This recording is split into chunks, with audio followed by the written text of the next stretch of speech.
ಅತಿಥಿಗಳು ಶ್ರೀಮತಿ ಮೀನಾಕ್ಷಿ ಶಾಂತಿ ಗೌಡ್ರು, ಅಧ್ಯಕ್ಷರು ದಕ್ಷಿಣ ಕನ್ನಡ ಜಿಲ್ಲಾ ಪಂಚಾಯತ್, ಶ್ರೀ ಸಂತೋಷ್ ಕುಮಾರ್ ರೈ ಗೋಳಿಯಾರು, ಅಧ್ಯಕ್ಷರು ಭಾರತೀಯ ಜನತಾ ಪಾರ್ಟಿ ಮಂಗಳೂರು ವಿಧಾನಸಭೆ. ಮತ್ತು ಸೂರಜ್ ಕಲಾಸಿರಿ ಪ್ರಶಸ್ತಿ ಪ್ರದಾನ ಕಾರ್ಯಕ್ರಮವನ್ನು ವೀಕ್ಷಿಸಲು ನೆರೆದಿರುವ ಎಲ್ಲ ಪ್ರೇಕ್ಷಕ ವರ್ಗದವರನ್ನು ಆತ್ಮೀಯವಾಗಿ ಸ್ವಾಗತಿಸುತ್ತಿದ್ದೇವೆ.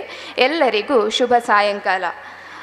ವಸುದೈವ ಕುಟುಂಬಕಂ ಎಂಬ ಗೀತವಾಣಿಗೆ ಅಂತರ್ಥ ರೂಪವಾಗಿ ನಾನು ನನ್ನದು ಎಂಬ ಅಹಂಭಾವನೀಗಿ ನಾವು ನಮ್ಮವರೆಂಬ ವಿಶ್ವ ಮಾನವತೆಯ ಹೃದಯದಲ್ಲಿ ಬೆಳಗಿ ಪ್ರೀತಿ, ಸ್ನೇಹ, ತ್ಯಾಗ, ಸಹನೆಗಳೇ ಬದುಕಿನ ನಿತ್ಯ ಸಂತಸದಾಲಯ ಎಂಬ ಜೀವನ ಸಾರವ ಬೆಳೆಸಿ ಪೋಷಿಸಿ ಜನಮಾನಸಕ್ಕೆ ಪಸರಿಸುವ ಅನನ್ಯ ವಿದ್ಯಾದೇಗುಲವೇ ನಮ್ಮ ಸೂರಜ್ ಸಮೂಹ ಶಿಕ್ಷಣ ಸಂಸ್ಥೆ. ಮಾನವ ಸಂಪನ್ಮೂಲವನ್ನಾಗಿಸುವ ಧ್ಯೇಯವನ್ನಿರಿಸಿಕೊಂಡು ಮುನ್ನಡೆಯುತ್ತಿರುವ ನಮ್ಮ ಶಿಕ್ಷಣ ಸಂಸ್ಥೆ ಕಳೆದೆರಡು ವರ್ಷಗಳಿಂದ ಯಶಸ್ವಿಯಾಗಿ ಸೂರಜ್ ಕಲಾಸಿರಿ ಎಂಬ ಕಾರ್ಯಕ್ರಮವನ್ನು ನಡೆಸಿಕೊಂಡು ಬಂದು ಹಲವು ಕಲಾ ಪ್ರಕಾರಗಳನ್ನು ಮುಡಿಪಿನಂತಹ ಗ್ರಾಮೀಣ ಪ್ರದೇಶದ ಜನರಿಗೆ ಪರಿಚಯಿಸುತ್ತಾ ಬಂದು ಇದೀಗ 3ನೇ ವರ್ಷದ ಸೂರಜ್ ಕಲಾಸಿರಿ ಕಾರ್ಯಕ್ರಮ ನಡೆಯುತ್ತಿದೆ ಎನ್ನುವುದು ನಮಗೆಲ್ಲರಿಗೂ ಸಂತಸದ ವಿಷಯ.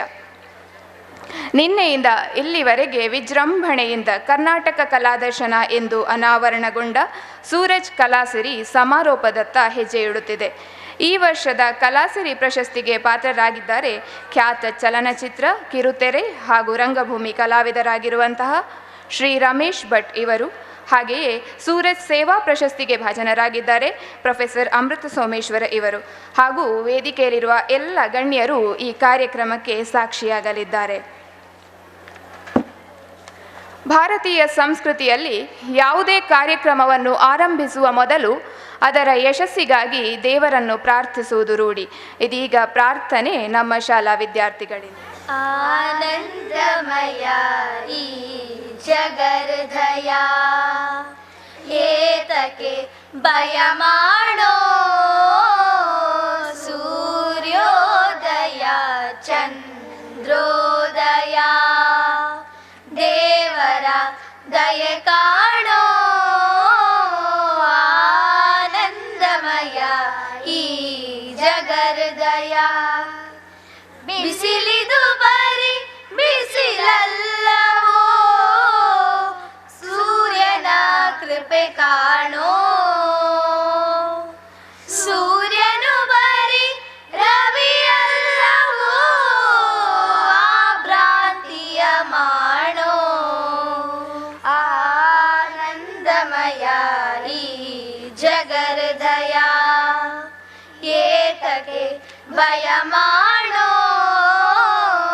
ಸೂರ್ಯೋದಯ ಚಂದ್ರೋದಯ ದೇವರ ದಯೆ ಕಾಣೋ ಆನಂದಮಯ ಈ ಜಗರ್ದಯ ಆನಂದಮಯ ಈ ಜಗರ್ದಯ. ನಮ್ಮವರೇ ಆದಂತಹ ನಮ್ಮ ಸೂರಜ್ ಕಲಾಸಿರಿಯ ಪ್ರಶಸ್ತಿ ಪುರಸ್ಕೃತರು ಶ್ರೀ ರಮೇಶ್ ಭಟ್, ರಾಜ್ಯ ಪ್ರಶಸ್ತಿ ಪುರಸ್ಕೃತ ಖ್ಯಾತ ಚಲನಚಿತ್ರ, ಕಿರುತೆರೆ ಹಾಗೂ ರಂಗಭೂಮಿ ಕಲಾವಿದರು. ಇವರನ್ನು ನೋಡಿದಾಗ ನನಗೆ ಬಹಳ ನಮ್ಮನೆ ಹೃದಯದಲ್ಲಿ ಕಣ್ಣಿಗೆ ನೀರು ಬರ್ತಾ ಇದೆ ನನಗೆ. ಯಾಕಂತ ಹೇಳಿದರೆ ಇವರು 600ಕ್ಕಿಂತ ಜಾಸ್ತಿ ಫಿಲ್ಮು ಮಾಡಿದ್ದಾರೆ ಅಂತ ಹೇಳಿದರೆ ನನಗೆ ನಂಬಲಿಕ್ಕೆ ಸಾಧ್ಯ ಆಗ್ತಿಲ್ಲ. ಅವನಿಗೆ ಜೋರಾಗಿ ಚಪ್ಪಾಳೆ ತಟ್ಟಬೇಕು. 45 ವರ್ಷಗಳಿಂದ ಈ ಫಿಲ್ಮ್ ಇಂಡಸ್ಟ್ರಿಯಲ್ಲಿ ಇದ್ದಾರೆ ಅವರು. ಯಾಕಂದರೆ ಈ ಫಿಲ್ಮ್ ಇಂಡಸ್ಟ್ರಿಯಲ್ಲಿ ಇರೋದು ಅಷ್ಟು ಸಾಧಾರಣ ಜನರಿಗೆ ಸಾಧ್ಯ ಇಲ್ಲ. ಅಂಥ ಒಂದು ಫಿಲ್ಮ್ ಇಂಡಸ್ಟ್ರಿಯಲ್ಲಿ 45 ವರ್ಷಗಳಿಂದ ಸತತ ಸೇವೆಯನ್ನು ಸಲ್ಲಿಸಿ ಇವತ್ತಿಗೆ 73ನೇ ವರ್ಷಕ್ಕೆ ಪಾದಾರ್ಪಣೆ ಮಾಡ್ತಾ ಇದ್ದಾರೆ ಅಂತ ಹೇಳಿದರೆ ಇಂಥ ಒಂದು ರಮೇಶ್ ಭಟ್ ಅವರು ನಮ್ಮ ಸೂರಜ್ ಕಲಾಸಿರಿ ಪ್ರಶಸ್ತಿಗೆ ಆಯ್ಕೆ ಆಗಿದ್ದಾರೆ ಅಂತ ಹೇಳಿದರೆ ನನಗೆ ಭಾಳ ಹೆಮ್ಮೆಯ ವಿಷಯ ಹೇಳಲಿಕ್ಕೆ. ಭಾಳ ಸರಳ ಜೀವನ, ಸರಳ ವ್ಯಕ್ತಿ. ಯಾಕಂದರೆ ನಾನು ಈಗ ನಮ್ಮ ಎಂಟ್ರೆನ್ಸಿಂದ ಮೆರವಣಿಗೆ ಮೂಲಕ ಕರ್ಕೊಂಬರ್ಬೇಕಾದ್ರು ಅದು ಸುಧಾ ಬೇಡ, ನನಗೆ ರೂಮೂ ಬೇಡ, ನಾನು ಭಾಳ ಸರಳ ಜೀವನ ಅಂತ ಹೇಳಿದ. ನಾನು ಎಷ್ಟೋ ಸರಿ ಫೋನ್ ಮಾಡಿದಾಗ, ಸರ್ ನೀವು ಬರುವುದೇ ನಮ್ಮ ಭಾಗ್ಯ, ಇಂಥ ಒಂದು ಈ ಸೂರಜ್ ಕಲಾಸಿರಿ ವೇದಿಕೆಯಲ್ಲಿ ತಾವು ಬಂದು ನಮ್ಮನ್ನು ಆಶೀರ್ವದಿಸಿದ್ದೀರ ಸರ್. ನಿಮಗೆ Suraj education and charitable trust ವತಿಯಿಂದ ಹಾಗೂ Suraj international higher primary school ಹಾಗೂ ಜ್ಞಾನದೀಪ ಹೈಸ್ಕೂಲ್ ಹಾಗೂ ಸೂರಜ್ ಪಿ ಯು ಕಾಲೇಜು ವತಿಯಿಂದ ತುಂಬು ಹೃದಯದಿಂದ ಸ್ವಾಗತವನ್ನು ಬಯಸುತ್ತೇನೆ ಸರ್ ಅಂತ ಹೇಳಿ ವಿನಂತಿ ಮಾಡ್ತಾ ಇದ್ದೇವೆ.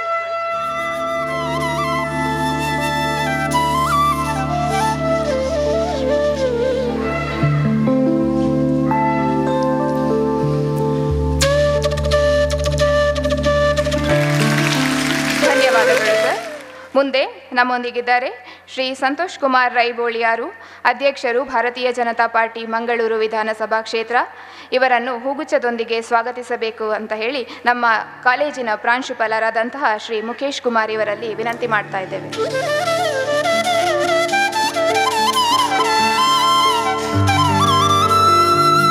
ಹಾಗೆ ನಮ್ಮೊಂದಿಗಿದ್ದಾರೆ ಕ್ಷೇತ್ರ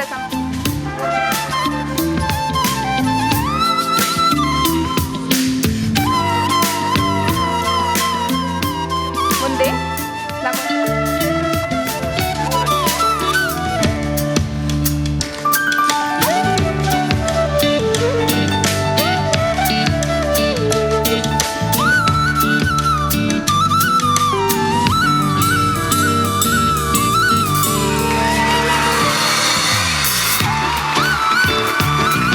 ಇದ್ದೇವೆ.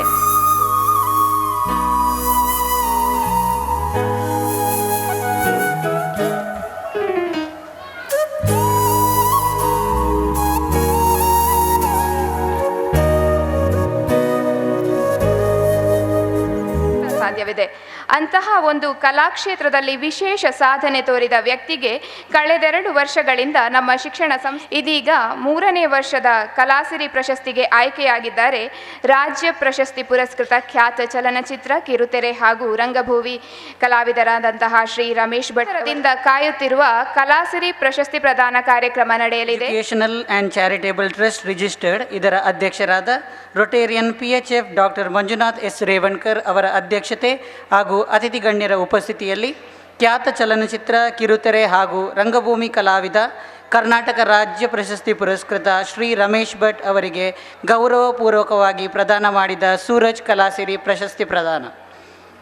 ಕನ್ನಡ ಚಲನಚಿತ್ರ ರಂಗದಲ್ಲಿ ತಮ್ಮ ಪ್ರತಿಭಾಪೂರ್ಣ ನಟನೆಯಿಂದ ಜನರ ಮನಗೆದ್ದ ಶ್ರೀ ರಮೇಶ್ ಭಟ್ರವರು 22 ಆಗಸ್ಟ್ 1946ರಲ್ಲಿ ಅವಿಭಜಿತ ದಕ್ಷಿಣ ಕನ್ನಡ ಜಿಲ್ಲೆಯ ಕುಂದಾಪುರ ತಾಲೂಕಿನ ಮಂಕಿಯಲ್ಲಿ ಜನಿಸಿದರು.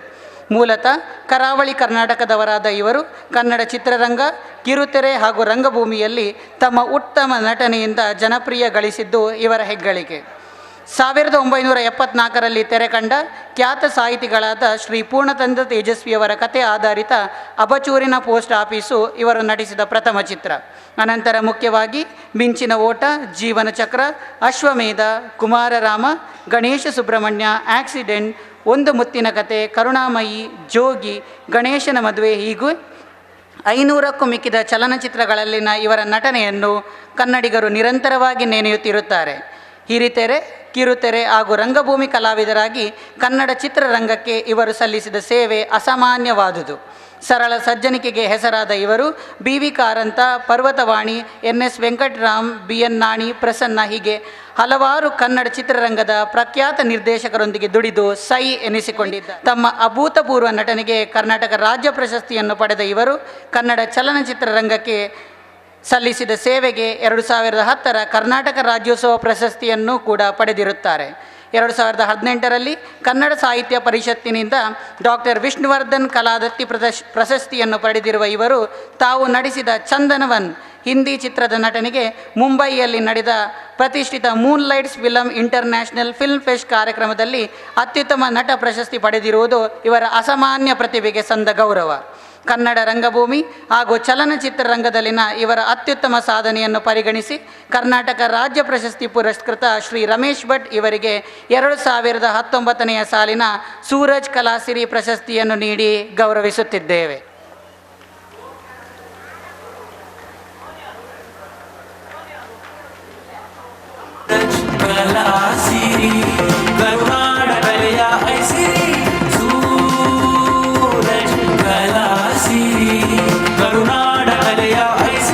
ಸಮೃದ್ಧ ಭಾರತ ಸಂಸ್ಕೃತಿ ಸಿರಿ, ಸಂಸ್ಕೃತಿ ಸಿರಿ, ಸಾಹಿತ್ಯ ಜನಪದ ಲಲಿತ ಕಲೆಗಳ ಮೈಸಿರಿ, ಮೈಸಿರಿ ಶಿಕ್ಷಣ ದೇಗುಲದಂಗಣ ರಿಂಗಣ ಯಕ್ಷ ಸಂಗೀತ ನಾಟ್ಯ ಚಿತ್ರದ ವರ್ಣ ಪರಂಪರಾ ಸಿರಿ, ಸೂರಜ್ ಕಲಾ ಸಿರಿ, ಕರುನಾಡ ಕಲೆಯ ಐಸಿರಿ, ಸೂರಜ್ ಕಲಾ ಸಿರಿ.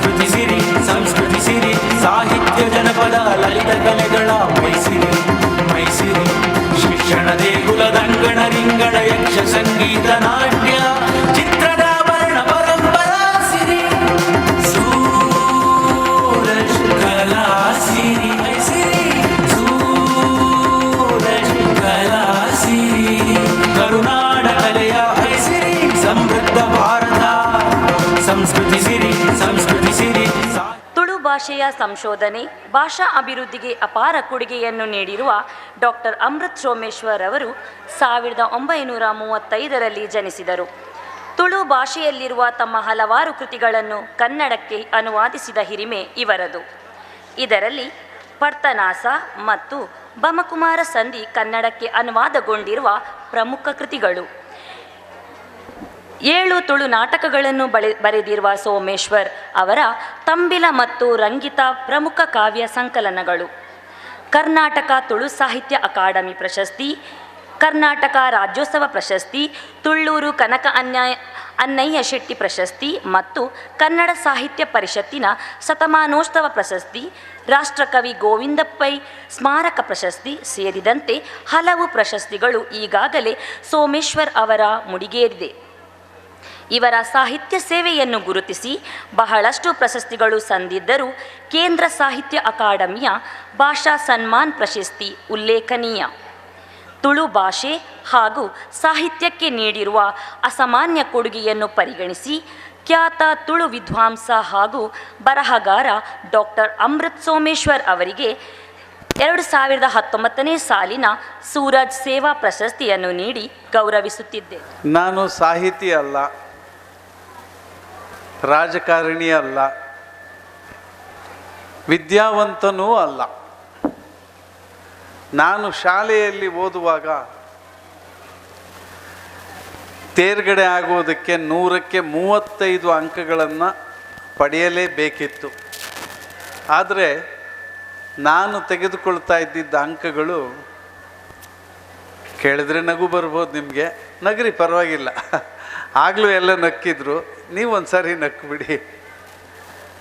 ಒಂದೊಂದು ವಿಷಯದಲ್ಲೂ 21, 13.5, 19.25, 21.75 ಹೀಗೆ. ಆದರೆ ಹುಡುಗ ಬೆಳ್ಳಗಿದ್ದಾನೆ, ನಾಟಕದಲ್ಲಿ ಪಾತ್ರ ಮಾಡ್ತಾನೆ ಅಂಥೇಳಿ ಎಲ್ಲ ಮೇಡಮ್ದಿರು 10-15 ಗ್ರೇಸ್ ಹಾಕಿ ನನ್ನನ್ನು ಮುಂದಕ್ಕೆ ತಳ್ಳಿದರು. ಹಾಗೆ ಅವರು ಮುಂದಕ್ಕೆ ತಳ್ಳಿ ನಾನು ಇವತ್ತು ಇಲ್ಲಿ ಬಂದು ನಿಂತಿದ್ದೀನಿ. ಇದು ನನ್ನ ವಿದ್ಯೆಯ ಮಟ್ಟ. ಜೊತೆಗೆ ನನ್ನ ಒಂದು ಪ್ರವೃತ್ತಿಯಾಗಿದ್ದು ವೃತ್ತಿಯಾಗಿ ಮಾರ್ಪಟ್ಟಿದ್ದು ಸಿನಿಮಾದಲ್ಲಿ ಮಾಡುವ ಅಭಿನಯ. ಈ ಅಭಿನಯ ಬೆಳಿಗ್ಗೆ ಶೂಟಿಂಗ್ ಹೋದರೆ ಒಂದು ಹರಿದೋಗಿರೋ ಚಡ್ಡಿ, ಒಂದು ಕಿತ್ತೋಗಿರೋ ಬನಿಯನ್ನು ಕೊಟ್ಟು ಬನ್ನಿ ನಿಮ್ಮ ಶಾಟ್ ರೆಡಿ ಇದೆ ಅಂತಾರೆ. ಅಲ್ಲೋಗಿ ನಿಂತ್ಕೊಂಡ ತಕ್ಷಣ ಸರ್ ಅಲ್ಲಿಂದ ನಡ್ಕೊಂಡು ಬನ್ನಿ ಅಂತಾರೆ. ಲೈಟ್ಸ್ ಸ್ಟಾರ್ಟ್ ಕ್ಯಾಮ್ರಾ ಆ್ಯಕ್ಷನ್ ಅಂತಾರೆ. ಅಲ್ಲಿಂದ ಒಂದು 10 ಹೆಜ್ಜೆ ನಡ್ಕೊಂಬಂದ್ರೆ ಸಾಕು. ಕಟ್ ಕಟ್ ಕಟ್ ಕಟ್, ಇಷ್ಟು ಮುಂದೆ ಬರಬೇಡಿ ಸರ್, ಔಟ್ ಫೋಕಸ್ ಆಗಿಬಿಡ್ತೀರಾ, ಅಲ್ಲೇ ನಿಂತ್ಕೊಳ್ಳಿ. ನಾವು ತುಂಬ ಬುದ್ಧಿವಂತರ ಥರ ಅಲ್ಲೇ ಅಂದರೆ ಎಲ್ಲಿ, ಅಲ್ಲೊಂದು ಮಾರ್ಕ್ ಕೊಡಿ ಅಂತ ಹೇಳಿದ್ರೆ ಅವರೊಂದು ಚಾಕ್ ಪೀಸಲ್ಲೋ ಒಂದು ಕಲ್ಲೋ ಏನೋ ಒಂದು ಅಡ್ಡ ಇಡ್ತಾರೆ. ಸರ್ ಬರುವಾಗ ಈ ಕಲ್ಲು ಕಾಲಿಗೆ ತಗಲಿದ ತಕ್ಷಣ ನಿಂತುಬಿಡಿ ಸರ್ ಅಂತಾರೆ. ಸರಿ, ತಿರ್ಗಾ ಲೈಟ್ಸ್ ಸ್ಟಾರ್ಟ್ ಕ್ಯಾಮ್ರಾ ಆ್ಯಕ್ಷನ್ ಬಂದ ಅಂದ್ಕೊಳ್ಳೆ ಒಂದು 10 ಹೆಜ್ಜೆ ಹಿಡ್ದು start cut short okay relax ಮಾಡಿ ಅಂತಾರೆ. ಸುಮಾರು ಹೊತ್ತಾದ್ಮೇಲೆ ಮತ್ತೆ ಕರೀತಾರೆ. ಸರ್ ಈಗೇನು ಮಾಡಬೇಕು? ಸರ್ ಅಲ್ಲಿ ನಿಂತ್ರಲ್ಲ, ಸುಮ್ಮನೆ ಒಂದು ರೌಂಡ್ ಹಾಕಿ ಕಣ್ಣು ಮಿಟಿಕ್ಸಿ ಅಂತಾರೆ. ನಾವು ಬುದ್ಧಿವಂತರ ಥರ ಯಾವ ಕಣ್ಣು ಮಿಟಿಕ್ಸ್ಲಿ ಅಂತ ಕೇಳೋದು. ನಿಮ್ಗೆ ಯಾವ್ದು ಕಣ್ಣು ಅನುಕೂಲನೋ ಆ ಕಣ್ಣು ಮಿಟಿಕ್ಸಿ ಅಂತ. ತಿರ್ಗಾ ಲೈಟ್ಸ್ ಸ್ಟಾರ್ಟ್ ಕ್ಯಾಮ್ರಾ ಆ್ಯಕ್ಷನ್, ನಾವು ಕಣ್ಣು ಮಿಟಿಕ್ಸೋದು. ಶಾರ್ಟ್ ಓಕೆ ಅಂತಾರೆ. ತಿರ್ಗಾ ಮಧ್ಯಾಹ್ನ ಊಟ ಆದಮೇಲೆ ಕರೀತಾರೆ, ಬನ್ನಿ ಸರ್. ಏನೀಗ? ಏನಿಲ್ಲ, ನೀವು ಕಣ್ಣು ಮಿಟಿಕ್ಸಿದ್ರಲ್ಲ, ಯಾಕೆ ಗೊತ್ತಾ? ಗೊತ್ತಿಲ್ಲ, ನೀವು ಹೇಳಲಿಲ್ಲ. ಇಲ್ಲ ಸರ್, ಮ್ಯಾನುಫ್ಯಾಕ್ಚರಿಂಗ್ ಪ್ರಾಬ್ಲಮ್ಮು, ನಿಮ್ಮ ಕಣ್ಣು ಆವಾಗವಾಗ ಹಿಂಗಂತ ಇರುತ್ತೆ ಅಂತ. ಓ ಹೌದಾ, ಸರಿ ಈಗೇನು ಮಾಡಬೇಕು? ನೀವು ಕಣ್ಣು ಮಿಟಿಕ್ಸಿದ್ರಲ್ಲ, ಅದು ಈ ಹುಡುಗಿ ನೋಡಿಬಿಟ್ಟು ನಿಮ್ಮ ಕಪಾಳಕ್ಕೆ ಹೊಡಿತಾಳೆ ಈಗ ಅಂತ ಎದುರುಗಡೆ ಒಂದು ಹುಡುಗಿ ನಿಲ್ಲಿಸ್ತಾರೆ.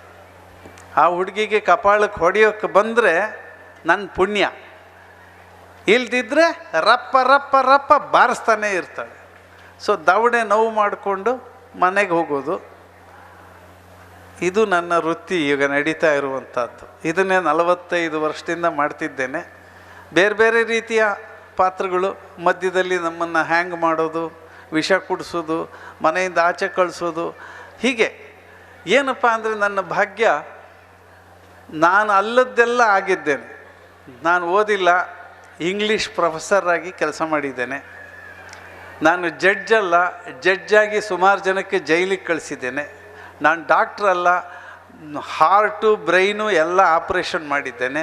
ಹೀಗೆ ನಾವಲ್ಲದ್ದು ಆಗುವಂಥ ಅವಕಾಶ ನನಗೆ ಸಿಕ್ಕಿದೆ. ಹಾಗಾಗಿ ನಾನು ತುಂಬ ಭಾಗ್ಯಶಾಲಿ. ಆ ಭಾಗ್ಯಶಾಲಿ ಆದ ಕಾರಣ ಈ ಒಂದು ಯೋಗ ಮತ್ತು ಭಾಗ್ಯ ಎರಡರ ಕೃಪೆಯು ನನ್ನ ಮೇಲೆ ಇರೋದರಿಂದ ಇವತ್ತು ನಾನು ಈ ಸೂರಜ್ ಕಲಾಸಿರಿ ಪ್ರಶಸ್ತಿಯನ್ನು ಪಡ್ಕೊಳ್ಳೋದಕ್ಕೆ ಸಾಧ್ಯ ಆಗಿದೆ. ಜೊತೆಗೆ ನಿಮ್ಮಂತಹ ಕಲಾರಾಧಕರ ಆಶೀರ್ವಾದ ಸದಾ ನನ್ನ ಮೇಲೆ ಇರೋದು ಒಂದು ದೊಡ್ಡ ಭಾಗ್ಯ. ಹೀಗಿರುವಾಗ ನಾನು ನಿಮ್ಮನ್ನು ಏನು ಉದ್ದೇಶಿಸಿ ಮಾತಾಡಲಿ? ಈ ಕಾರ್ಯಕ್ರಮ ತುಂಬ ಮುದ್ದಾಗಿತ್ತು. ನನಗೇನು ಅನ್ನಿಸ್ತಾ ಇತ್ತು ಅಂದರೆ, ಅದ್ಧೂರಿಯ ಜೊತೆಗೆ ತುಂಬ ಆತ್ಮೀಯತೆಯಿಂದ ಕೂಡಿದಂಥದ್ದು. ಇದು ಬಹಳ ಅಪರೂಪ. ಎಲ್ಲೋ ನಮ್ಮ ಅಕ್ಕನ ಮಗಳ ಮದುವೆ, ಅಣ್ಣನ ತಮ್ಮನ ಮುಂಜಿ ಅಂಥ ಒಂದು ಕಾರ್ಯಕ್ರಮದಲ್ಲಿ ಎಲ್ಲ ಸೇರಿದಾಗ ಏನು ಒಂದು ಸಡಗರ ಇರುತ್ತೆ, ಆ ಸಡಗರವನ್ನು ನಿಮ್ಮಲ್ಲಿ ನೋಡಿದೆ. ಜೊತೆಗೆ ಒಂದು ಕ್ಷಮೆ ಕೇಳ್ತೇನೆ, ನನಗೆ ಸನ್ಮಾನ ಮಾಡುವಾಗ ನಿಮ್ಮನ್ನೆಲ್ಲ ನಿಂತ್ಕೊಳ್ಳಿ ಅಂತ ಹೇಳಿದರು. ಅದಕ್ಕೆ ದಯಮಾಡಿ ಕ್ಷಮಿಸಿ. ಯಾಕೆಂದರೆ ನಾನು ಯೋಗ್ಯತೆಯಿಂದ ಕಲಾವಿದನಾದವನಲ್ಲ. ಯಾವುದೋ ಯೋಗ, ನನ್ನ ಪೂರ್ವಜರ ಪುಣ್ಯ ಫಲ ಇರಬಹುದು, ಅಥವಾ ನಿಮ್ಮಂತಹ ಕಲಾವಿದರ ಒಂದು ಆಶೀರ್ವಾದದ ಬಲ ಇರಬಹುದು. ಹಾಗಾಗಿ ನನಗೆ ಈ ಸನ್ಮಾನ ನನ್ನ ಜೀವಮಾನದಲ್ಲಿ ನೆನಪಿಟ್ಟುಕೊಳ್ಳುವಂತಹ ಒಂದು ಸನ್ಮಾನ ಅಂತ. ಯಾಕೆ ಅಂತಂದರೆ, ಇಲ್ಲಿ ಒಬ್ಬರು ವಿಜ್ಞಾನಿ ಕೂತಿದ್ದಾರೆ. ಅವರು ಹಣಕ್ಕಾಗಿ ಒಂದು ಶಾಲೆಯನ್ನು ಪ್ರಾರಂಭ ಮಾಡಿದವರಲ್ಲ. ಇವತ್ತು ಬೆಂಗಳೂರಲ್ಲಾಗ್ಬೋದು, ಕರ್ನಾಟಕದಲ್ಲಾಗ್ಬೋದು, ಅಥವಾ ಹೊರ ರಾಜ್ಯದಲ್ಲಿ ಆಗಬಹುದು, ಇನ್ಸ್ಟಿಟ್ಯೂಷನ್ಸ್, ವಿದ್ಯಾಸಂಸ್ಥೆಗಳೆಲ್ಲವೂ ಒಂದು ಹಣದ ಒಂದು ಸಂಪಾದನೆ ಮಾಡುವಂಥ ಒಂದು ಹುದ್ದೆಯಾಗಿದೆ ಇವತ್ತು. ಆದರೆ ವರ್ಣೇಕರ್ ಅವರ ಒಂದು ಮನೋಭಾವ ಯಾವ ರೀತಿ ಇದೆ ಅಂತಂದರೆ, ಅತಿ ಕಡಿಮೆ ಅಂಕ ತೆಗೆದುಕೊಳ್ತಿದ್ದ ವಿದ್ಯಾರ್ಥಿಗಳು, ತೀರಾ ಕೈಯಲ್ಲಾಗದೇ ಇರುವಂತಹ ವಿದ್ಯಾರ್ಥಿಗಳು, ಅಂದರೆ ಆರ್ಥಿಕ ಮುಗ್ಗಟ್ಟಿರುವಂಥ ವಿದ್ಯಾರ್ಥಿಗಳು, ಅವರನ್ನು ಕಲೆ ಹಾಕಿ ಅವರಲ್ಲಿ ಒಂದು 100% ರಿಸಲ್ಟ್ ತರುವಂಥ ಒಂದು ಕಾರ್ಯ ಮಾಡೋ ಉದ್ದೇಶದಿಂದ ಅವರು ಈ ಶಾಲೆಯನ್ನು ಪ್ರಾರಂಭ ಮಾಡಿದ್ದಾರೆ.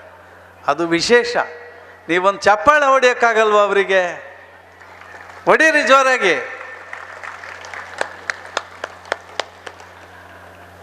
ಜೊತೆಗೆ ಅವರು ಶಾಲಾ ಪ್ರಾರಂಭ ಮಾಡಿದ್ರು ಆಯಿತು, ಆದರೆ ಯಾವುದೇ ಒಂದು ವಿಷಯ, ಒಂದು ಪ್ರಾಜೆಕ್ಟ್ ಅಥವಾ ಒಂದು ಯೋಜನೆ, ಅದಕ್ಕೆ ಕುಟುಂಬದ ಬಲ ಇದ್ದಾಗ ಅದು ಯಶಸ್ಸಿನ ದಿಕ್ಕನ್ನು ಅದರಷ್ಟೇ ಹೋಗುತ್ತೆ. ಅದಕ್ಕೆ ಸಾಕ್ಷಿ ಇಡೀ ಕುಟುಂಬ ಈ ಒಂದು ಯೋಜನೆಯಲ್ಲಿ ತೊಡಗಿಸ್ಕೊಂಡಿರುವುದು. ಒಂದು ಕುಟುಂಬ ಯಾವ ಯೋಜನೆಯಲ್ಲಿ ತೊಡಗಿಸ್ಕೊಂಡಿರುತ್ತೋ ಅದು ಯಶಸ್ಸನ್ನು ಕಂಡೇ ಕಾಣುತ್ತೆ. ಆ ಯಶಸ್ಸನ್ನು ಮುಟ್ಟಿದ್ದಾರೆ. ನನ್ನ ಕೋರಿಕೆ ಏನಂದರೆ, ಇದು ಇನ್ನೂ ಹೆಚ್ಚು ಮಟ್ಟ ಬೆಳೆಯಲಿ. ಈಗ ಬರೀ 500 ಮಕ್ಕಳು ವಿದ್ಯಾಭ್ಯಾಸ ಆಗ್ತಾ ಇದೆ. 1000 ಆಗಲಿ, 2000 ಆಗಲಿ. ಯಾಕೆಂದರೆ ಎಲ್ಲ ದಾನಕ್ಕಿಂತ ವಿದ್ಯಾದಾನ ಶ್ರೇಷ್ಠ. ಯಾಕೆ ಅಂತಂದರೆ, ಒಬ್ಬ ಸಿರಿವಂತನಿರ್ಬೋದು, ಒಬ್ಬ ರಾಜನಿರ್ಬೋದು. ಆ ರಾಜ ಅಥವಾ ಶ್ರೀಮಂತ ಅವನ ಇರುವ ಪ್ರದೇಶಕ್ಕೆ ಮಾತ್ರ ದೊಡ್ಡವನು. ಆದರೆ ಒಬ್ಬ ವಿದ್ಯಾವಂತನಿಗೆ ಪ್ರಪಂಚದ ಎಲ್ಲೇ ಯಾವ ಮೂಲೆಗೆ ಹೋದರೂ ಕೂಡ ಅವನಿಗೆ ಗೌರವ ಸಿಕ್ಕುವಂಥದ್ದು. ಹಾಗಾಗಿ ಅಂಥ ಒಂದು ವಿದ್ಯೆಯನ್ನು ದಾನ ಮಾಡುವ ಉದ್ದೇಶದಿಂದ ಈ ಸಂಸ್ಥೆಯನ್ನು ಕಟ್ಟಿದ್ದಾರೆ. ಅದಕ್ಕೆ ಅವರಿಗೆ ಮತ್ತೊಮ್ಮೆ ನನ್ನ ಧನ್ಯವಾದಗಳು. ನಾನು ಪೋಷಕರಲ್ಲಿ ಕೇಳ್ಕೊಳ್ಳೋದು ಇಷ್ಟೇ, ಈಗ ಸ್ಪೋರ್ಟ್ಸಲ್ಲಾಗಲಿ ಅಥವಾ ಬೇರೆ ಯಾವುದೇ ಒಂದು ವಿಷಯ ಇರ್ಬೋದು, ಸಾಹಿತ್ಯ ಇರ್ಬೋದು, ಸಂಗೀತ ಇರ್ಬೋದು, ಹಾಡು ಕುಣಿತ ಇರ್ಬೋದು, ಚಿತ್ರ ಬಿಡಿಸೋದಿರ್ಬೋದು, ಅದರಲ್ಲಿ ಎಲ್ಲರಲ್ಲೂ ನಿಮ್ಮ ಮಕ್ಕಳನ್ನು ತೊಡಗಿಸಬೇಕು ಅಂತ ನಾನು ಕೇಳ್ತೀನಿ. ಯಾಕೆ ಅಂದರೆ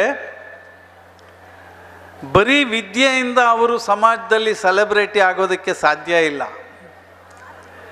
ಯಾಕೆಂದರೆ ಹಿಂದಿನ ಹಿರಿಯರು ನಮಗೆ ಹೇಳ್ತಾ ಇದ್ರು, ಗೀಳಿದ್ದವನಿಗೆ ಬಾಳಿನಲ್ಲಿ ಗೋಳಿಲ್ಲ ಅಂತ. ಯಾವುದಾದರೂ ಒಂದು ಗೀಳು ಇದ್ದರೆ ಅವನಿಗೆ ಬದುಕಿನಲ್ಲಿ ಗೋಳಿರೋದಿಲ್ಲ ಅಂತ. ಗೋಳಿಲ್ದ ಬದುಕಬೇಕಾದರೆ ಒಂದು ಗೀಳಿರಬೇಕು. ನಿಮ್ಮ ಮಕ್ಕಳಿಗೆ ಯಾವುದಾದರೂ ಒಂದು ಗೀಳನ್ನು ನೀವು ಅಂಟಿಸಬೇಕು ಅವರಿಗೆ. ಅದರಲ್ಲಿ ಮುಂದುವರಿಯೋದಕ್ಕೆ ನೀವು ಅವರಿಗೆ ಒಂದು ಪೋಷಣೆಯನ್ನು ಕೊಡಬೇಕು. ಯಾಕೆ ಈ ಮಾತು ಹೇಳ್ತೀನಿ ಅಂದರೆ, ಈಗ ನನ್ನದೇ ಉದಾಹರಣೆ. ನನ್ನದು ತುಂಬ ಒಂದು ಬಡ ಕುಟುಂಬ. ನನ್ನ ತಂದೆಯವರಿಗೆ 9 ಮಕ್ಕಳು. ಅವರು ವಿದ್ಯಾವಂತರಲ್ಲ. ಅವರೊಂದು ಸಣ್ಣ ಪೆಟ್ಟಿಗೆ ಅಂಗಡಿ ಇಟ್ಟು ಜೀವನ ಮಾಡ್ತಿದ್ರು. ಅವರ ಉದ್ಯೋಗದಲ್ಲಿ ನಾನು ಕೂಡ ಸಹಾಯ ಮಾಡಬೇಕಿತ್ತು, ಯಾಕೆಂದರೆ ಪರಿಸ್ಥಿತಿ ಆಗಿತ್ತು. ಆದರೆ ನಾನು ಎಲ್ಲೇ ಚಪ್ರ ಹಾಕಿದ್ರು ಮೌನ ಆ್ಯಕ್ಟಿಂಗ್ ಮಾಡೋದು, ಹಾಡು ಹೇಳೋದು, ಕುಣಿಯೋದು ಮಾಡ್ತಿದ್ದರಿಂದ ಆಗ ನನಗೆ ಹೊಡಿತಿದ್ರು, ಬಡಿತಿದ್ರು. ಆದರೂ ನಾನು ಕೇಳದೆ ಮಾಡ್ತಿದ್ದೆ. ಅದಕ್ಕೆ ನಮ್ಮ ದಿಗ್ಗಜರೊಬ್ಬರು ಮೇಕಪ್ ನಾಣಿ ಅಂಥೇಳಿ ಅವರು ದೊಡ್ಡ ಕಲಾವಿದರು, ಅವರು ಹೇಳಿದರು, ನೋಡಪ್ಪ, ಮನೆಯಲ್ಲಿ ಬೈತಾರೆ, ಅವಮಾನ ಮಾಡ್ತಾರೆ, ಆಮೇಲೆ ನೀನು ಬಿಡದೆ ಮಾಡ್ತಾ ಇದ್ದರೆ ಆಮೇಲೆ ಅನುಮಾನ ಪಡ್ತಾರೆ ಇವನೇನು ಬಂಡ ಅಂತ. ಆಗಲೂ ನೀನು ನಿನ್ನ ಕಾರ್ಯ ಚಟುವಟಿಕೆನ ಮುಂದುವರಿಸ್ತಾ ಇದ್ದರೆ ಒಂದು ದಿವಸ ನಿನಗೆ ಸನ್ಮಾನ ಮಾಡುವಂಥ ಒಂದು ಯೋಗ ಬರುತ್ತೆ. ಅದು ನನ್ನ ಜೀವಮಾನದಲ್ಲಿ ಆಗಿದೆ. ಅವಮಾನ, ಅನುಮಾನ, ಸನ್ಮಾನ ಅದು ನಿಮ್ಮ ಕಣ್ಣೆದುರಿಗೆ ಇವತ್ತಾಗಿದೆ. ಹಾಗಾಗಿ ನಿಮ್ಮ ಮಕ್ಕಳಿಗೆ ನೋಡಿ, ಯಾವುದೇ ಸ್ಪೋರ್ಟ್ಸ್ಮೆನ್ನು ದಿನದಲ್ಲಿ 3 ಗಂಟೆ 4 ಗಂಟೆ 5 ಗಂಟೆ ಸಮಯ ಅವನು ಸ್ಪೋರ್ಟ್ಸ್ನಲ್ಲಿ ಕಾಲ ಕಳೀತಾನೆ. ಅಂದರೆ 100 ಮೀಟ್ರ್ ಓಡೋದಕ್ಕೆ ಒಂದು ದಿವಸ 30 ಸೆಕೆಂಡ್ ಆದರೆ ಮಾರನೇ ದಿವಸ 28 ಸೆಕೆಂಡಿಗೆ ಓಡಬೇಕು ಅಂತ ಒಂದು ಗೆರೆ ಹಾಕ್ತಾನೆ. ಹಾಗೆ ಅಭ್ಯಾಸ ಮಾಡ್ತಾ 15 ಸೆಕೆಂಡ್ ಒಳಗೆ 100 ಮೀಟ್ರ್ ಓಡೋದಕ್ಕೆ ಅವನು ಪ್ರಯತ್ನ ಪಡ್ತಾನೆ. ಹಾಗೆ ಯಾವುದೇ ವಿಷಯದಲ್ಲಿ ಮಕ್ಕಳಿಗೆ ಒಂದು ಛಲ ಹುಟ್ಟುವಂಥ ಒಂದು ವಿಷಯಕ್ಕೆ ನೀವುಗಳು ಪ್ರೋತ್ಸಾಹ ಕೊಟ್ಟರೆ ನಾಳೆ ಅವರು ಸಮಾಜದಲ್ಲಿ ಸೆಲೆಬ್ರಿಟಿ ಆಗೋದು ಗ್ಯಾರಂಟಿ. ಅದಕ್ಕೆ ನನ್ನ ಉದಾಹರಣೆನೇ ಇದೆ. ನನ್ನ ತಂಗಿಯ ಮಗ ಒಬ್ಬ ಗುರುರಾಜ ಅಂಥೇಳಿ, ಅವನು ಚೆನ್ನಾಗಿ ಓದಿದ. ಅವನು ಚಿಕ್ಕವನಾಗಿದ್ದಾಗ ಬಾಗಿಲು ಚಿಲುಕನ ಶಬ್ದ ಮಾಡ್ತಾ ಇದ್ದ. ಮನೆಯಲ್ಲಿ ಬೈತಾ ಇದ್ದರು, ಸಾಲ ಆಗುತ್ತೆ, ಬಾಗಿಲು ಬಡಿಬೇಡ ಅಂತ. ನಾನು ಹೇಳಿದೆ ನನ್ನ ತಂಗಿಗೆ, ಅವನಿಗೆ ರಿದಮ್ ಸೆನ್ಸ್ ಇದೆ, ಮೃದಂಗ ಕಲಿಸು ಅಂತ. ಅದಕ್ಕೆ ಬೇರೆ ಫೀಸ್ ಯಾರು ಕೊಡ್ತಾರೆ? ಇಲ್ಲ, ಇಲ್ಲೊಂದು ಕಲಾ ಸಂಸ್ಥೆಯಲ್ಲಿ ಸುಮ್ಮನೆ ಕಲಿಸ್ತಾರೆ, ಕಳಿಸು ಅಂತ. ಅವನು ಮೃದಂಗ ಕಲಿತ. ಇವತ್ತು ಸಾಫ್ಟ್ವೇರ್ ಇಂಜಿನಿಯರ್ ನ್ಯೂಯಾರ್ಕಲ್ಲಿ ಇದ್ದಾನೆ. 8 ಲಕ್ಷ ರೂಪಾಯಿ ಸಂಬಳ ತಗೊಳ್ತಾನೆ. ಆದರೆ ಈ ಮೃದಂಗ ಕಲ್ತಿದ್ರಿಂದ ಅವನು ಅಲ್ಲಿ ಗುರುಗಳಾಗಿದ್ದಾನೆ, ಸೆಲೆಬ್ರಿಟಿ ಆಗಿದ್ದಾನೆ. ಶನಿವಾರ ಭಾನುವಾರ ಬೆಳಿಗ್ಗೆ 4 ಕ್ಲಾಸು, ಸಂಜೆ ಮೇಲೆ 4 ಕ್ಲಾಸ್ ನಡೆಸ್ತಾನೆ. ಅಂದರೆ ಒಂದು ಗುರು ಸ್ಥಾನ ಅವನಿಗೆ ಸಿಕ್ಕಿದೆ. ಅವನ ಸಂಬಳಕ್ಕಿಂತ ಈ ಗುರುಗೆ ಸಿಕ್ಕೋ ಸಂಭಾವನೆ ಇನ್ನೂ ಹೆಚ್ಚಿದೆ. ಹಾಗಾಗಿ ನಿಮ್ಮ ಮಕ್ಕಳಿಗೆ ಎಕ್ಸ್ಟ್ರಾ ಕರಿಕ್ಯುಲರ್ ಆ್ಯಕ್ಟಿವಿಟೀಸ್ ಬಗ್ಗೆ ಒಂಚೂರು ಗಮನ ಕೊಡಿ ಅಂತ ನನ್ನ ಒಂದು ಕೋರಿಕೆ ಅಷ್ಟೇ. ಗೊತ್ತಿಲ್ಲ ಇಲ್ಲಿ ಯಾರ್ಯಾರು ಇದ್ದಾರೋ ಹುಡುಗರು, ಈ ರಜನಿಕಾಂತ್ ಇರ್ಬೋದು, ಕಮಲಾಸನ್ ಇರ್ಬೋದು, ಡಾಕ್ಟರ್ ರಾಜ್ಕುಮಾರೇ ಇರ್ಬೋದು, ವಿಷ್ಣುವರ್ಧನ್ನೇ ಇರ್ಬೋದು. ಹಾಗಾಗಿ ಅವರವರ ಬೆಳವಣಿಗೆಗೆ ಬರೀ ಓದು ಅಂತ ಅವರಿಗೆ ತೊಂದರೆ ಕೊಡೋದು ಬಿಟ್ಟು ಈ ರೀತಿಯಾದ ಯಾವುದೇ ವಸ್ತು, ಕತೆ ಬರೆದ್ರೆ ಕತೆ ಬರೀಲಿ, ಕವನ ಬರೆದ್ರೆ ಕವನ ಬರೀಲಿ, ಹಾಡಿದ್ರೆ ಹಾಡಲಿ, ಅಥವಾ ಯಾವ್ದಾರ ವಾದ್ಯ ನುಡಿಸಿದ್ರೆ ವಾದ್ಯ ನುಡಿಸ್ಲಿ, ಯಾವುದಾದ್ರು ಒಂದು ಗೀಳಿಗೆ ಅವರನ್ನು ಬಿಡಿ ಅಂತ ನನ್ನ ಮತ್ತೊಮ್ಮೆ ಕೋರಿಕೆ. ಇದೆಲ್ಲದಕ್ಕೂ ಈ ವೇದಿಕೆಯನ್ನು ಮಾಡಿಕೊಡ್ತಾ ಇದ್ದಾರೆ ಈ ಶಾಲೆಯಲ್ಲಿ. ಅದು 2 ದಿನ ಬೆಳಿಗ್ಗೆಯಿಂದ ರಾತ್ರಿವರೆಗೂ ಮಕ್ಕಳ ಹೃದಯದಲ್ಲಿ ಸುಪ್ತವಾಗಿ ಅಡಗಿರುವ ಕಲೆ ಹೊರಗೆ ಬರೋದಕ್ಕೆ ಇದೊಂದು ವೇದಿಕೆಯನ್ನು ಮಾಡಿದ್ದಾರೆ. ಇದು ವಿಶೇಷ. ಶಾಲೆ ನೋಡಿದಾಗ, ನಿಮ್ಮನ್ನೆಲ್ಲ ನೋಡಿದಾಗ ನನಗೆ ಒಂದು ರೀತಿಯ ಒಂದು ಹೊಟ್ಟೆ ಕಿಚ್ಚು. ನಾವು ಓದುವಾಗ ಇಷ್ಟು ದೊಡ್ಡ ಶಾಲೆ ಇಲ್ಲ. ಸಿಟಿಯಲ್ಲೆಲ್ಲ ಅಂಗಡಿಗಳನ್ನು ಬಾಡಿಗೆಗೆ ತೊಗೊಂಡು ಅಲ್ಲಿ ಶಾಲೆ ನಡೆಸ್ತಾರೆ. ಇದು ಒಳ್ಳೆ ಕಾಲೇಜ್ ಕ್ಯಾಂಪಸ್ ಇದ್ದಾಗಿದೆ. ಸೊ ಇಂಥ ಶಾಲೆಯಲ್ಲಿ ನಿಮ್ಮ ಮಕ್ಕಳು ಕಲಿತಾ ಇರೋದು, ನೀವೆಲ್ಲ ಭಾಗ್ಯಶಾಲಿಗಳು ಅಂತ ನನ್ನ ಭಾವನೆ. ಯಾಕೆ ಅಂತಂದರೆ ಎಲ್ಲರಿಗೂ ಈ ಅವಕಾಶ ಸಿಕ್ಕೋದೇ ಇಲ್ಲ. ಸೊ ನಿಮಗೆ ಅವಕಾಶ ಸಿಕ್ಕಿದೆ, ನಿಮ್ಮ ಮಕ್ಕಳನ್ನು ಇಲ್ಲಿ ಓದಿಸ್ತಾ ಇದ್ದೀರಿ, ನೀವೆಲ್ಲರೂ ಭಾಗ್ಯಶಾಲಿಗಳು ಅಂತಲೇ ನನ್ನ ಭಾವನೆ. ಇದಕ್ಕಿಂತ ಹೆಚ್ಚು ಹೇಳಿದರೆ ನಿಮ್ಮ ಮಕ್ಕಳ ಕಾರ್ಯಕ್ರಮ ನೋಡೋಕ್ಕೆ ನೀವೆಲ್ಲ ಕಾಯ್ತಾ ಇದ್ದೀರಿ.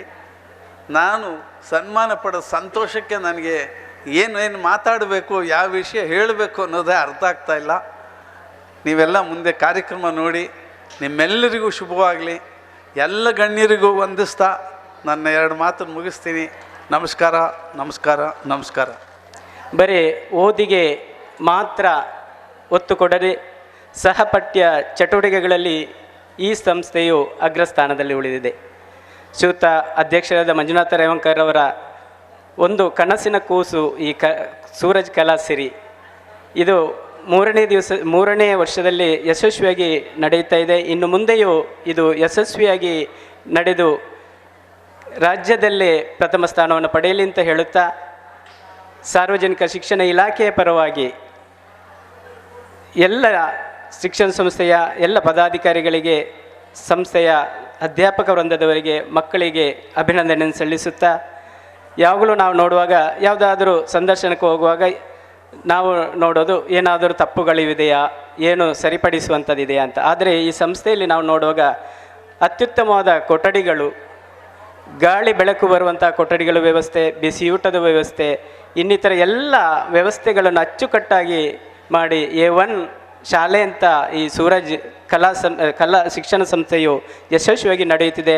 ಮುಂದೆ ಇದು ಯಶಸ್ವಿಯ ಅತ್ತ ಮುನ್ನಡೆಯಲಿ ಅಂತ ಹೇಳುತ್ತಾ ಇಲಾಖೆಯ ಪರವಾಗಿ ಅಭಿನಂದನೆಯನ್ನು ಸಲ್ಲಿಸ್ತಾ ಇದ್ದೇವೆ. ನಿನ್ನೆಯಿಂದ ಸೂರಜ್ ಕಲಾಶ್ರೀ ಕಾರ್ಯಕ್ರಮ ಭಾರಿ ಅದ್ಧೂರಿಯಿಂದ ನಡೆಯುತ್ತಾ ಉಂಟು. ಇದಕ್ಕೆ ಸಹಕರಿಸಿದ ಎಲ್ಲ ನಮ್ಮ ಅಧ್ಯಾಪಕ ವೃಂದದವರು, ಶಿಕ್ಷಕ ರಕ್ಷಣಾ ಸಮಿತಿಯ ಸದಸ್ಯರು ಹಾಗೂ ಎಲ್ಲ ತಂದೆ ತಾಯರಿಗೆ ನಾನು ಕೃತಪೂರ್ವಕ ಧನ್ಯವಾದವನ್ನು ಹೇಳಲು ಈ ಸಮಯದಲ್ಲಿ ಬಯಸ್ತೇನೆ. ಯಾಕೆಂದರೆ ನಮ್ಮ ಮಕ್ಕಳು ಈ ಶಿಕ್ಷಣ ಸಂಸ್ಥೆಯಲ್ಲಿ ಕಲಿಯುವಾಗ ನಮ್ಮ ಈ ಶಾಲೆಯನ್ನು ಪ್ರೋತ್ಸಾಹಿಸುವುದು ನಮ್ಮ ಮುಖ್ಯ ಕರ್ತವ್ಯ ಆಗುತ್ತದೆ. ಅದಕ್ಕೋಸ್ಕರ ನಮ್ಮ ಯಾವುದೇ ಕಾರ್ಯಕ್ರಮದಲ್ಲಿ, ಈ ಸ್ಕೂಲಿನ ಯಾವುದೇ ಕಾರ್ಯಕ್ರಮ ಮುಂದೆ ವಿಜೃಂಭಣೆಯಲ್ಲಿ ನಡೆಯಬೇಕಾದರೆ ನಾವೆಲ್ಲರೂ ಸಹಕಾರವನ್ನು ಕೊಡುತ್ತಾ ಮುಂದೆ ಒಳ್ಳೆಯ ಶಿಕ್ಷಣ ಸಂಸ್ಥೆಯಾಗಿ ಬೆಳೆಯದು ಎಂದು ನಾನು ಶುಭವನ್ನು ಹೇಳುತ್ತಾ, ನನಗೆ ಈ 1-2 ಮಾತಾಡಲಿಕ್ಕೆ ಅವಕಾಶ ಕೊಟ್ಟ ಈ ಸಂಸ್ಥೆಯೆಲ್ಲ ಅಧ್ಯಕ್ಷರಿಗೆ ಹಾಗೂ ಎಲ್ಲರಿಗೆ ನಾನು ಧನ್ಯವಾದ ಹೇಳುತ್ತಾ ನನ್ನ ಒಂದು ಮಾತನ್ನು ಮುಗಿಸ್ತೇನೆ. ಜೈ ಕರ್ನಾಟಕ. ಒಂಜಿ ಆನನ ಪಿರವರು ಒಂಜಿ ಪೊನ್ನನ ಶಕ್ತಿ ಉಂಡ ಆರ್ಯ ಪಂಡೇರು ಅವು ಅರ್ನ ಬಡಿದೇಗೆ ಸದ್ನೋಡು ದಾದನ ನಿರಂತರ ಅದು ಓಲು ತುಂಡನಲ್ಲ ಕುಡ್ಲಾರ್ದೆ ತಲಪಾಡಿ ತಲಪಾಡಿದ ಮುಡಿಪುಡ್ದು ಬೀಸರೋಡ್ ಮುಟ್ಟ ರೇವಣ್ಕರಲ್ಲ ಅರ್ನ ಬಡಿದಿನ ಪಟ ತೂನಾಗ ಐಕ್ ನಿಜವಾದ ಅವು ಒಂಜಿ ವಿಶೇಷವಾದ ತೋಜುಂಡು ಅಕ್ಲೆನ ಆದರ್ಶ ದಂಪತಿ ಏರೆಗೆ ಒಂಜಿ ವೇಳೆ ಪ್ರಶಸ್ತಿ ಕೊರಡು ಬಣ್ಣನ ರಾಜ್ಯಡು ಅವು ರೇವಣ್ಕರ್ ದಂಪತಿಲೇ ಕೊರಡು ಅವು ಶಿಕ್ಷಣೋಡು ಆಕಳು ಒಟ್ಟಾದು ಒಂಜಾದು ಪೊರ್ಲಾದು ಆ ಜೋಕ್ಲೆನ್ ಪ್ರೀತಿ ಮನ್ಪುಣಿ ಐತ ಒಟ್ಟಿಗೆ ಈ ಶಾಲೆದ ಮಾತ ಕಾಲೇಜ್ದಾದಿಪ್ಪು ಹೈಸ್ಕೂಲ್ದಾದಿಪ್ಪು ಪ್ರೈಮರಿದಾದಿಪ್ಪು ಮಾತ ಆ ಟೀಚರ್ಸ್ನಕ್ಲೇನು ಪ್ರೀತಿ ಮನ್ಪುಣ ಒಂಜಿ ಪೊರ್ಲು ಐತ ಒಟ್ಟಿಗೆ ಪೋಷಕರೇನು ಪ್ರೀತಿ ಮನ್ಪುಣ ಒಂದು ವಿಶೇಷವಾದ ಶಕ್ತಿ ಇತ್ತು ನೀಡಿದವರ ಇನಿತ ಕೇಂದ್ರವೆಂದು ರಮೇಶ್ ಭಟ್ರು ಸಾಮಾನ್ಯ ಜನ ಅತ್ತು 45 ವರ್ಷರು ನಿರಂತರವಾದ ಆಜುನೋದು ಪಿಕ್ಚರ್ಡ್ ಆ್ಯಕ್ಟ್ ಮಂತಿನಂಚಿನ ಒಂಜಿ ಶಕ್ತಿ ಬಣ್ಣನ ಎಂಚಿನ ಆದಿಪ್ಪೊಂದು ಲೆಕ್ಕಾಚಾರ. Is a very simple person. ಯಾನ ರಾಜಕೀಯೋಡು ಇತ್ತು ನಾನಲ್ಲ ಯಾನ ಪಿಕ್ಚರ್ದಾಗ್ಲೇನು ಲೈಕ್ ಮನ್ಪುನೇಜ್ ಮಂತೊಂದಿಜ್ಜಾನ ಯಾನ್ ಪಿಕ್ಚರ್ ಪೋಪನ ಪುರ್ಸೋದು ಆಲ ದುಮ್ಮು ಮಾತ ಪನ್ನೊಂದು ಎತ್ತೇರು ದಾದನ್ ನಾನು ಎಂಜಿನ ಅನ್ಎಕ್ಸ್ಪೆಕ್ಟೆಡ್ ಬತ್ತರು ಹೆಂಗೆ ಎಣ್ಣೆ ತಿಜ್ಜಾನು ಈರೆಂಚ ಬತ್ತಾರ ಅಂಚನೆ ಯಾನ್ ಬರ್ನಾಗ ವಿಶೇಷವಾದ ರಮೇಶ್ ಭಟ್ರನ್ನು ಜಬ್ಡ ಒಂದಿಲ್ಲೇರು ಯಾನ್ ಬಕ್ಕಲ ಅಂಚೆ ಬರೀಟೆ ಮುಂತೆ ರಮೇಶ್ ಭಟ್ರ ಉಂಡ ಆರ ಪಿಕ್ಚರ್ದಾರೆ ಭಾರಿ ಮಲ್ಲ ಜನ ಭಾರಿ ಆಕ್ಟರ್ ಅಂಚಾದ ಆರ ಅರ್ನರ ಸ್ಟೈಲ್ ಡೇ ಇಡೀ ಇಪ್ಪೇರೆ ಬಂದ್ ಲೆಕ್ಕ ಜನ ಆಂಡ ಅತಿ ಆಶ್ಚರ್ಯ ನಿಜವಾದ ಆಶ್ಚರ್ಯ is a very simple person ಅರ್ನ ಸರಳ ಅನ್ನೇನು ತೂದನಾಗ ನಿಜವಾದ ಆರೆ 73 ವರ್ಷ ಪ್ರಾಯ ಬಂಡೇರಿ 105 ವರ್ಷ ಬದುಕೋರು 105 ವರ್ಷ ಬದುಕೋರು ಆಜುನೂದು ಪಿಕ್ಚರ್ ದಾಡೆ 1000 ತಿರ್ನೂದು ಪಿಕ್ಚರ್ಗೆ ನಾನಲ್ಲ ಮನ್ಪುಡ ಅರೇನು ಏರ್ಲೆ 73 ವರ್ಷದ ಪ್ರಾಯದ ದಿಗ್ಗಜೆಂದು ಪಣ್ಯಾರ ಸಾಧ್ಯನೇಜ್ ಯಾನ ಅರ್ನ ಆ ಇನ್ವಿಟೇಷನ್ ಫೋಟೋ ತುಯ್ಯಾನು ಫೋಟೋ ತೂನಾಗ ಪಿಕ್ಚರ್ ಆ್ಯಕ್ಟರ್ ಲೆಕ್ಕನೇ ಅರ್ನ ಫೋಟೋ ತೋಜುಂಡು ಆಂಡ ಈ ರಮೇಶ್ ಭಟ್ರೆಗ್ಲ ಆ ಫೋಟೋ ಇತ್ತಿನ ರಮೇಶ್ ಭಟ್ರೆಗ್ಲ ರಾತ್ರಿ ಪಗೆಲು ಪನ್ಪುನ ತೋಜುಂಡು ಅರ್ನ ಪಾತ್ರ ಭಾರಿ ಶೋಕಡು ಪ್ರಶಸ್ತಿ ನಿಜವಾದ ಏರಿಗೆ ಪ್ರಶಸ್ತಿ ಕೊಡೋಣ ಪ್ರಶಸ್ತಿ ನಿಜವಾದ ರೇವನ್ಕರ್ ಆ ಸಿಲೆಕ್ಟ್ ಎಂಜಿನ ಮಂದಿರ ಬಣ್ಣದ ಐಕ ಯೋಗ್ಯವಾಯಿನಾರೆ ಯೋಗ ಇತ್ತಿನಾರೆ ಕರ್ನಾಟಕಡು ನಾಡ್ದು ಪತ್ತದ ರಮೇಶ್ ಭಟ್ರನೇ ಗುರುತಿಸಿದರೆ ರಮೇಶ್ ಭಟ್ರೆ ಬತ್ತದ ಈತ ಜನಕ್ಕಳ ಎದುರು ಪ್ರಶಸ್ತಿ ಸ್ವೀಕಾರ ಮಂತನೆ ಪಣ್ಣನ ಈ ಸೂರಾಜಿ ಶಾಲೆದ ಒಟ್ಟಿಗೆ ನಮ್ಮ ಇಡೀ ಮುಡಿಪುಗೂ ಇಡೀ ನಮ್ಮ ದಕ್ಷಿಣ ಕನ್ನಡಕ್ಕೆ ಪುದರ್ ಭಟ್ರೆ ಐಕೆ ವಿಶೇಷವಾದ ಹಿರೇಗ ಅಭಿನಂದನೆ ಆಯ್ತಾ. ಒಟ್ಟಿಗೆ ನಮ್ಮ ಬಿ ಒ ಆಫೀಸರ್ದೆ ಗಣೇಶ್ ಮಾಸ್ಟರ್ ಬೈದರನ್ನ ಭಾರಿ ಮಲ್ಲ ಪ್ರೀತಿದ್ದಾರೆ, ಭಾರಿ ದೋಸ್ತಿಯನ್ನ ಅತ್ಯಂತ ನಿಕಟ ಸಂಬಂಧ ಇಪ್ಪು ನನ್ನ ಜನ ಆಯ್ತಾ. ಒಟ್ಟಿಗೆ ಈ ಶಾಲೆದ ಅಭಿವೃದ್ಧಿ ಸಮಿತಿದ ಅಧ್ಯಕ್ಷರಾಯಿನಂಚಿನ ಪೋಷಕರ ಅಧ್ಯಕ್ಷರಾಯಿನಂಚಿನ ಜುಬೇರ್ ಉಲ್ತೇರ ಪಂಚಾಯತ್ದ ಮಾಜಿ ಅಧ್ಯಕ್ಷರು ಎನ್ನ ದೋಸ್ತಿ ಆಯ್ತಾ. ಒಟ್ಟಿಗೆ ಈ ಶಾಲೆದ ಪುದರ್ ಬರಿಯರ್ ಸೂರಾಜಿ ಪಂಡಂದಂಡ ಎಂಜಿನ ಪಂಡದೆ ನಮ್ಮ ರೇವನ್ಕರ್ ಭಾರಿ ಶೋಕರು ಪಂಡೇರು ಅಂಜನ ಸೂರಾಜಿ ಪಂಡಂದಂಡ ಅವು ಮಿನುಗುತ್ತಿರುವ ತಾರೆ ಮನಲೆಕ್ಕ ಅಂಜನೆ ಸೂರಾಜಿಗಳ ಅವೇ ಭವಿಷ್ಯನು ದೇವಿರ ಕೊರಡೆ ಆಯ್ತಾ. ಒಟ್ಟಿಗೆ ಈ ಶಾಲೆದ ಪ್ರಿನ್ಸಿಪಾಲ್ರು ಮಹೇಶ್ ನಿಜವಾದ ಒಂಜಿ ಪ್ರಿನ್ಸಿಪಾಲ್ ಆ ರೀತಿ ಕಾರ್ಯನಿರ್ವಹಣೆ ಮಾಡ್ಬೋದು ಇನ್ನು ಭಾರಿ ಪೊರ್ಲು ಮಂತೊಂದು ಆಯ್ತಾ. ಒಟ್ಟಿಗೆ ಈ ಶಾಲೆದ ಮುಖ್ಯೋಪಾಧ್ಯಾಯರು ಮಿಸಸ್ ಲೀನಾ ವಿಶೇಷವಾದ ಅರ್ನಲ್ ಅನ್ನೆಂತು ನಂಗೆ ಆಯ್ತಾ. ಒಟ್ಟಿಗೆ ಇಡೀ ಶಾಲೆದ ಟೀಚರ್ನಕ್ಳು ಮಾಸ್ಟ್ನಕ್ಳು ದೈಹಿಕ ಶಿಕ್ಷಕರಿಗೆ ಜೋಕ್ಲಿನ ಪಪ್ಪನಕ್ಳು ಅಮ್ಮನಕ್ಳು ಆಕ್ಲ ಸಂಬಂಧದಕ್ಳು ಮಾತ ತೂನಾಗ ಈ ಶಾಲೆಗೊಂದು ವಿಶೇಷವಾದ ಶಕ್ತಿ ಉಂಟು. ಮಾಧ್ಯಮದ ಮಿತ್ರರು ಮಾತೆಲ್ಲ ಒಳ್ಳೆಯರು ಒರಿಯರ್ದೋಡಿ ಘಟಾನುಘಟಿ ಪೇಪರ್ದಕ್ಳು ಟಿ ವಿದಕ್ಳು ಮಾತ ಒಳ್ಳೆಯರು ಇಂದು ರೇವನ್ಕೇರನ್ನ ಶಕ್ತಿಯಿಂದ ಪಣೋಲಿ 2 ದಿನ ನಡಪುನಂಜನ ಕಾರ್ಯಕ್ರಮ ನಿರಂತರವಾದ ಕಾಂಡಿಡ್ದು ಕತ್ತಲೆ ಮುಟ್ಟ ಇಡೀ ಇತ್ತೆ ಜನ ಕಮ್ಮಿ ಅಂದರೆ ಎರವರಿ ಪಂಡಿರು ಪಾಪ ಕಾಂಡ 1000 ಗಟ್ಟಲೆ ಜನ ಇತ್ತರಿಗೆ ಕೋಡೆ 1000 ಗಟ್ಟಲೆ ಜನ ಇತ್ತರಿಗೆ ಪಾಪ ಇಲ್ಲದಾಗಲೇ ಒಂದು ಬತ್ತೊಂದು ಭಾರಿ ಕಾರ್ಯಕ್ರಮ ಇತ್ತು ನಾನಲ್ಲ ಇನಿ ಸಂಡೆ ಇನ್ನು ಐತಾರದನೇ ಭಾರಿ ಜನ ಬೈದಂಡು ಆ ಕಾರ್ಯಕ್ರಮದ ನಿಮಿತ್ತವಾದಲ್ಲ ಆಯ್ತಾ. ಒಟ್ಟಿಗೆ ರೇವನ್ಕರ್ ಕನಸಿನ ಕೂಸೊಂದು ಸೂರಾಜಿ ಎಜುಕೇಷನ್ ಸೆಂಟರ್ ಪಣ್ಣೊಂದುಳ್ಳೇರು ರೇವನ್ಕರ್ನ ಹೋರಾಟ ಅರ್ನ ಶ್ರಮ ಅರ್ನ ಪ್ರಯತ್ನ ಅರ್ನ ಮನಸ್ಸಿನ ಎಂಜುನ ಉಂಡು ಪಂಡ ಕೆಲವೊಂಜಿ ಸತ್ತಿ ಯಾನ್ಲಾರ್ಲ ಪೋಂಡು ಪಾತೆರೊಂದುಲ್ಲ ಆರು ಪನ್ಪೆರಿ ಎಂಕಿ ಏತು ಸಾಲಾನಲ ಮಲ್ಲಜ್ಜಿ ಏತು ಕೋಟಿಗಟ್ಟಲೆ ಸಾಲಾನಲ ಮಲ್ಲಜ್ಜಿ ಸೂರಾಜ್ ವಿದ್ಯಾಲಯನ ಇಡೀ ದಕ್ಷಿಣ ಕನ್ನಡರು ಒಂಜಿ ನಂಬರ್ ಶಾಲೆ ಮನ್ಪೊಡು. ಈ ಶಾಲೆಡೆ ಕಲ್ತಿನಂಚಿನ ಜೋಕುಲು ಈ ಶಾಲೆಡೆ ಕಲ್ತಿನಂಚಿನ ಜೋಕುಲು ನೆತ್ತ ಹಳೆ ವಿದ್ಯಾರ್ಥಿಗಳು ಅಕಲೆ ಮುಲ್ತದ ಎಜುಕೇಷನ್ ಕಂಪ್ಲೀಟ್ ಮಂತದ ಹೈಯರ್ ಎಜುಕೇಷನ್ ತೆತ್ತೊಂದು ಅಕಲೆ ರಾಜ್ಯ ರಾಷ್ಟ್ರ ಅಂತಾರಾಷ್ಟ್ರ ಮಟ್ಟಡು ಎಡ್ಡೆ ಪುದರ್ ದೆಪ್ಪನಾಗ ಎನ್ನ ಸೂರಾಜ್ ಎಜುಕೇಷನ್ಗೆ ಒಂಜಿ ಕೀರ್ತಿ ಬರ್ಪುಂಡು.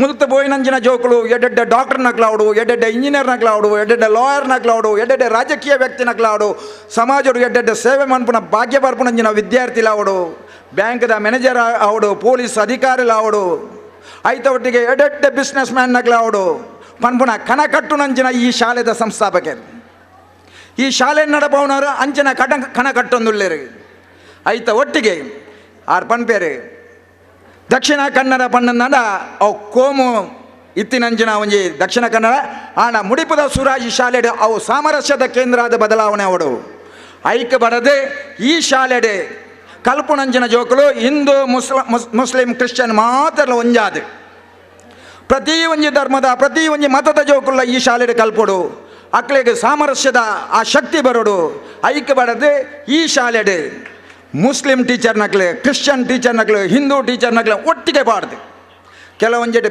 ಬೇತೆ ತಂದನ ಎನ್ನ ಈ ವಿದ್ಯಾಲಯಗಳು ಆ ರೀತಿ ಆಯರಬಲ್ಲಿ ಬಾಕಿದಾಗಲಿಗೆ ಮಾದರಿ ಅವಡು ಬಾಕಿದಾಗಲಿಗೆ ಏಪಲ ನೆತ್ತ ಈ ಸೂರಾಜ್ ಎಜುಕೇಷನ್ ನೆತ್ತ ವಿಷಯನ ಪಾತೆರೊಂದಿಪ್ಪಡು ನೆಟ್ಟು ಕಲ್ತು ಬೈನ ಜೋಕ್ಲೆಗಳ ಆ ಕೋಮು ಬನ್ಬುನ ಭಾವನೆ ಬರಂದೆ ಸಾಮರಸ್ಯ ಬನ್ಬುನ ಭಾವನೆ ಬರಡು ಬನ್ಬುನ ಒಂಜಿ ಭಾರಿ ಮಲ್ಲ ವಿಶಾಲವಾಯಿನ ಹೃದಯ ಎತ್ತಿನಾರು ಪಾಪ ಆರೇ ಮುಖ್ಯಮಂತ್ರಿ ಯಡಿಯೂರಪ್ಪರನ್ನೇ ತೆರಬೋರು ಸಿಟಿ ರವಿ ಅರನ ಕೈ ತೆರಬೋರು ನಳಿನನ್ನ ಕೈ ತೆರಬೋರು ಮಾತ ಓರಿಯರ್ದು ಓರಿ ಘಟಾನುಘಟಿ ಲೀಡರ ಆಂಡ 15 ಕ್ಷೇತ್ರ ಉಪಚುನಾವಣೆ ನಡತೊಂದುಂಡು ಅಕ್ಲೆಗಳ ಉಂತು ಅವು ದಾದಾ ಪಂಡಂದ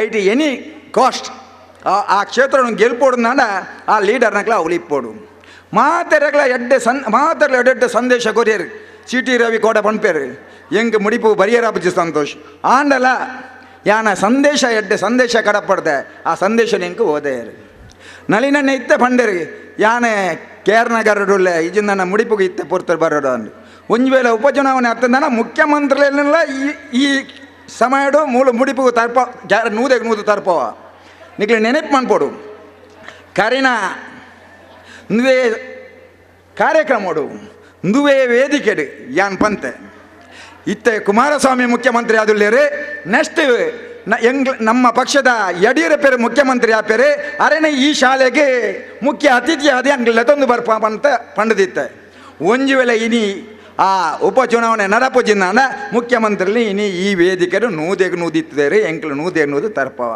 ಆನಲ ಆಯ್ಜಿಂದಾನಲ ನಡುಟು ವರ ಅರೇನೆ ತರ್ಪವನಂಜಿನ ಕೆಲಸವನ್ನು ನಮ್ಮ ಮನ್ಪ ಸರ್ ಐತ ಬಕ್ಕೆ ಮಂಡೆ ವೆಚ್ಚ ಮನ್ಪುಣ ಬಡ್ಚಿ ಏರ್ಲ ಬೈದು ಜೇರು ಮನ್ಪುನ ಬೇಜಾರ ಮನ್ಪುನ ಬಡ್ಚಿ ಪಕ್ಷದ ಕೆಲಸ ಮಾತಾಡಿದ್ರೆ ಮುಖ್ಯವಾಹಿನಿ ಹಿಡ್ದವರ ಪಕ್ಷಕ್ಕೂ ಜಾಸ್ತಿ ಗಮನ ಕೊರೋಡ ಆಯ್ನ ಹಿಡ್ದವರ ಅಕ್ಲ ಮಾತೆರ್ಲ ಬರ್ಪುನ ಆ ಅವಕಾಶ ಒಂಜಿ ತತ್ತುಕೊಂಡು ಆಂಡಲ ಇರ್ನ ಕಾರ್ಯಕ್ರಮಕ್ಕೂ ವಿಶೇಷವಾದ ಅಕ್ಲೆ ಪರವಾದ ವಿಶೇಷವಾದ ಅಭಿನಂದನೆ ಸಲ್ಲಿಸ ಒಂದು ಈತೊಂಜಿ ಪೊರ್ಲುಡು ಆ ಜೋಗ್ಲೆಡ ಪ್ರತಿ ಒಂಜಿ ಜೋಗ್ಲೆಡ ಒಂಜತ್ತೊಂಜಿ ಪ್ರತಿಭೆ ಉಂಡೆ ಅವು ಗೊಬ್ಬುನೆಟ ಆದಿಪ್ಪು ಕಲ್ಪನೆಟ ಆದಿಪ್ಪು ನಾಟಕದ ಆದಿಪ್ಪು ಭಾಷಣ ಸ್ಪರ್ಧೆದ ಆದಿಪ್ಪು ಬೇತೆ ನೂರಾರು ಪ್ರತಿಭೆಲು ಆ ಪ್ರತಿಭೆಯನ್ನು ಪೂರ ಗುರುತಿಸೋದು ಹಣಾವರಣ ಮನ್ಪರ ಪ್ರಯತ್ನ ಮಾಡೋದಿಲ್ಲ ಅರ್ಥ ಅದಕ್ಕೆ ವಿಶೇಷವಾದ ಅಭಿನಂದನೆ ಮಂತೊಂದು ನಾನಾತ್ ನಮ್ಮ ಊರದ ಹಿರಿಯಗಳು ಮಾತಾಡಲ ಕೊಡ್ದು ಈ ಶಾಲೆನ ನಾನಾತ್ ಅಭಿವೃದ್ಧಿ ಅವಡು ನಾನಾತ್ ಈ ಶಾಲೆ ಅಡ್ಡೆ ಪುದಾರ ಅವಡು ನಾನಾತ್ ಜೋಕುಲು ಈ ಊರದ ಜೋಕುಲು ಈ ಶಾಲೆಗೆ ಬರ್ತದೆ ಈ ಶಾಲೆ ಸೀಟಿ ಇಜ್ಜಿಂದ ಬಣ್ಣನಲ್ಲ ಬರಿಟ್ಟು ಒಂಜಿ ರೂಮ್ ಕಟ್ಟದಲ್ಲ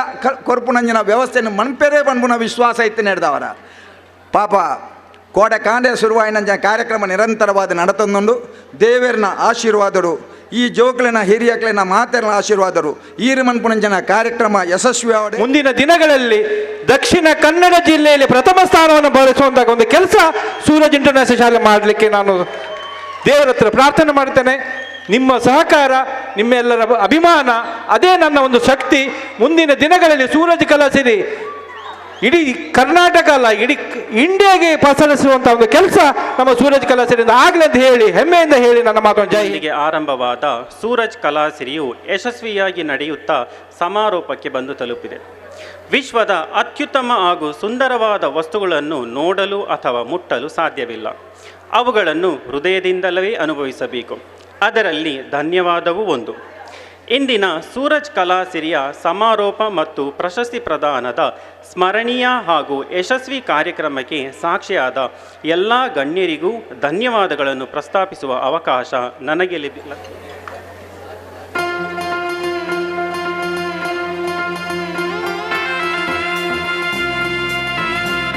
ಛಾಯಾಚಿತ್ರಗ್ರಾಹಕರಾದಂತಹ ರಾಘವೇಂದ್ರ ದಯವಿಟ್ಟು ವೇದಿಕೆಗೆ ಬಂದು ಸ್ಮರಣಿಕೆಯನ್ನು ಸ್ವೀಕರಿಸಬೇಕು ಅಂತ ಹೇಳಿ ವಿನಂತಿಸ್ತಿದ್ದೇವೆ.